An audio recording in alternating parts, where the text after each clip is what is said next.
Hey guys! Oh my god, I'm so dumb. Hey guys! Okay. Let's just be normal. Hey everyone, welcome back. So this week I'm talking about travel tips. Okay, what the f is going on with my hair? That ain't cute. It still ain't cute, but I mean, that's the best it's gonna get. The thing with traveling is that everyone does it a little bit differently, but there are some things I like to keep consistent throughout my travels just to make things run a little bit smoother and to make sure that I get the most out of my trip. I think the first thing to mention is that you should book early. You should book all of your stuff as early as possible. I know that I just did a video last week about how to budget properly, but I forgot to mention booking early, so we're gonna talk about it now. The thing with booking early is that one day's difference can make like hundreds of dollars of difference, and you don't want to spend that extra money because that's some experiences while you're on your vacation or on your trip that you're not gonna get to have just by spending it on flying there when you could have just saved it. So book everything as early as possible, but not only that, things run out of room. Basically, if you're a late planner, then you run the risk of not being able to accomplish all your goals while traveling. As soon as you have the money to book something, do it. It reserves your spot and make sure that you're gonna get to do that because now you spent the money and you don't want to take it back. Something else that I recommend, and I know I mentioned this last week too, is to do a day trip like in every country that you go to or try your best to. Some of them are pretty cheap. Some of them are a little bit more on the expensive side depending on what you're looking for. You're gonna get to go and do some pretty cool stuff with these day trips. I mean, you spend like $100 to $150 on like a pretty decent day trip and it's a 12-hour long day and you get into a bus and you drive to like 5-6 different spots. You have your food. It's pretty nice. You get to go explore other cities outside of like the capital city if that's where you are. If you're not there and you're in the countryside, then I definitely would recommend going to see the city. If you're not a city person, it's still nice to get the history behind the cities, and that's usually where most of the history is in the big cities. But the day trips are really important to me, mostly because you meet so many cool people there. Like everyone's traveling, trying to get to see these really neat spots, but you get to spend 12 hours with them in a bus. So you get to know people pretty well. It's also like if you were to take a cab to these 5-6 places that you get to see on the day trip, it's gonna cost you way more than $100 to $150. So just do it. There's also some types of day trips that take you on boat tours and they take you to swimming holes that you can't really get to on your own. It's perfect because they do it all for you. All you have to do is sit in the bus and wait till you get to the next spot. And you can take that time to sleep, you can take that time to edit videos like I did. You're still involved with the country and involved with the trip. Ooh, this is a good one. So for example, in Spain, they do their siesta. So a lot of things are closed from like 3 till 8 p.m., which I starved that whole time that I was in Spain. And they eat like their lunch really early. So get to know the timing of the culture in the city you're in, because that can really help you be a very efficient traveler. Basically what I'm saying is figure out when people take their lunches and their suppers. You can go to the historical sites or the monuments or the museums. You can go to those during that time, so there's a lot less people. That way you can get through more things more efficiently and you get to see more. Okay, so I've traveled with some new travelers and I've traveled with some experienced travelers before, and one thing that gets me every time is the new travelers, they do not understand that there's always going to be delays. Always. You cannot avoid them. I actually don't think I've ever been on a trip where I haven't had one sort of delay of some sort. And that could be a flight, that could be traffic, that could be somebody forgot their wallet or something and you had to turn back and get it again. That could be your luggage. It's just bound to happen. So just learn to be okay with that and prepare for it.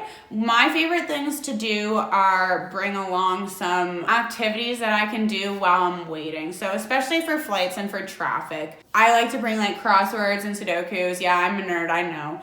And you can read books. I often will bring a whole day bag and I'll pack my laptop in it so I can edit my videos. Just remember to be chill.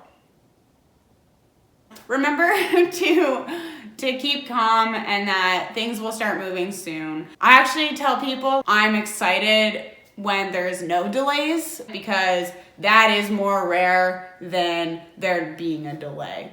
Ooh, I love this one because I think it's really important. So I tell people all the time, like, not to plan their trips too much, because you can really get boggled down with an itinerary and say, like, you have something to do from 9 till 10 in the morning, and then there's a delay. Oh, those delays. Then you're gonna get frustrated or annoyed that you're not getting all of these things accomplished. So I always tell people to leave some breathing room. You can plan your day packed full of things to do, but it's never gonna go that way. And some things you might stumble upon that are gonna interest you more than the things that you had on your list of things to do. Actually, some of my most memorable and favorite experiences while traveling had nothing to do with what we were planning to do at all. Yeah, if you guys want to hear some of my favorite travel stories, You can leave a comment below. and I will totally tell you them. Just make sure you focus on a couple of things to do each day and let the stuff in between just happen. Which brings me to my next point. Make sure you shop around for some things to do. Don't just go on TripAdvisor and look up everything that there is to do. I mean, I do that sometimes,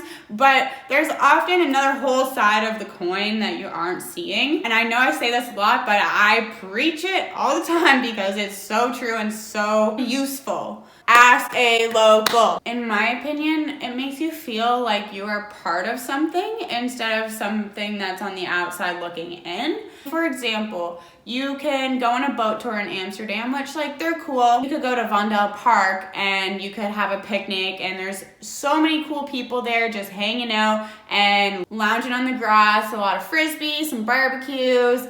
And you can get to know people that way too, whereas unless you're by yourself, you're probably just gonna keep to the people you're with. Whereas, like, there's opportunities at Vondel Park to play frisbee with somebody and to get involved with the community and the culture and to learn some things from some people. I mean, you can learn the history all you want from those little audio headphones, but I find the real stuff comes from the word of mouth. Is that the expression? By word of mouth? Yeah, it says word of mouth. I find that getting information from word of mouth is actually much more satisfying than if you were to get it from a tour guide. I think everyone should try to travel alone at least once in their life. It teaches you skills about yourself and about life that traveling with other people can't give you. You get to cater your trip exactly how you want it, not how anybody else wants it, and you get the experiences that you are looking for autonomously. The last tip I have for you is to learn to be accepting. I know that can be hard because you're in a new place with new people that you don't really know, you're not familiar with, a new culture, and maybe some new foods. There's many ways to do the same things or accomplish the same goals around the world that people use differently. I know in North America it's very typical to drive everywhere you go, but that's not the case in places like Amsterdam. It's very common to bike places. Some people will go somewhere and be like, oh, like,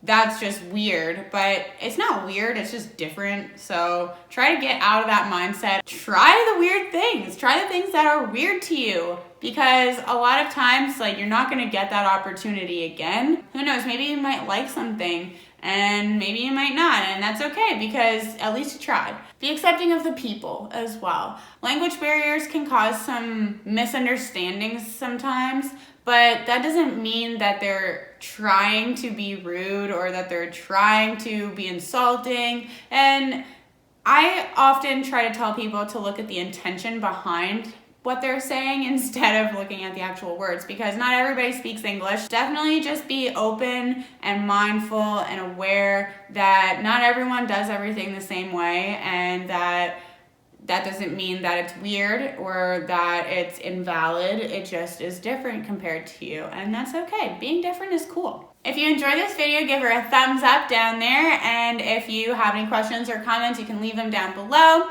Make sure you hit that subscribe button. I'll see you guys next week. Bye.